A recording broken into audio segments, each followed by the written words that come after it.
𝐄𝐬 was celebrated nationwide on Tuesday with religious fervor. The day began with 31 and 21 gun salutes in Islamabad and provincial capitals. President Asif Ali Zardari and Prime Minister Shehbaz Sharif called for unity and tolerance to overcome the nation's challenges. Special prayers were offered, and processions were held across cities under tight security. In legal news, 20-year-old Mohammed Shahzeb Khan is contesting his extradition to the United States. Khan, arrested in Canada, faces charges of plotting a mass shooting in New York and supporting IS. His lawyer plans to challenge the case during the upcoming extradition hearing. On the economic front, Pakistan's rice exports hit a record $3.89 billion.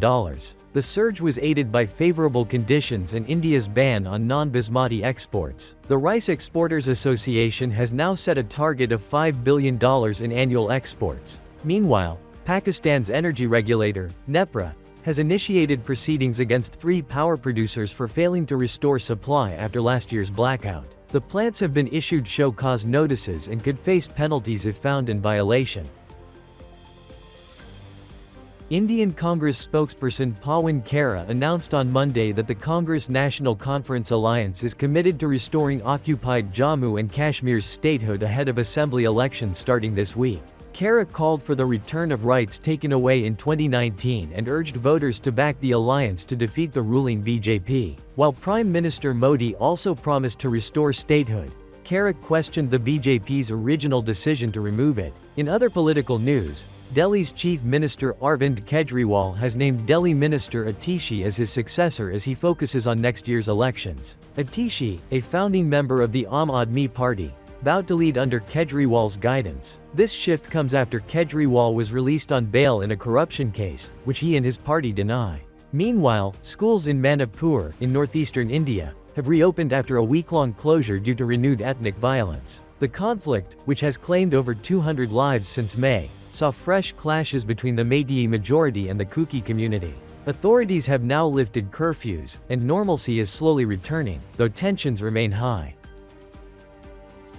Dozens of Hezbollah members have been wounded in Lebanon after communication devices exploded, adding to the region's ongoing turmoil. Meanwhile, Israeli attacks on Gaza have led to devastating losses, with over 11,000 students reported killed since October 7. On Monday, Israeli bombings in Gaza's Nuseirat refugee camp killed at least 10 people, part of a broader series of attacks that have now claimed over 41,000 lives and left nearly 100,000 wounded.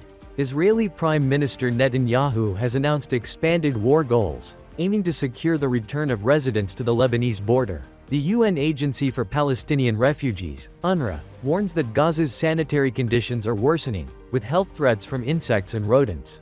Meanwhile, the US claims it is working with Egypt and Qatar to propose a revised ceasefire, though details remain scarce. However, Hamas official Ghazi Hamid has criticized the US for not exerting enough pressure on Israel, calling recent efforts a repeat of failed strategies. In Yemen, a Houthi official claimed that the US and UK have offered concessions to halt their support for Gaza, a claim the US has dismissed as propaganda.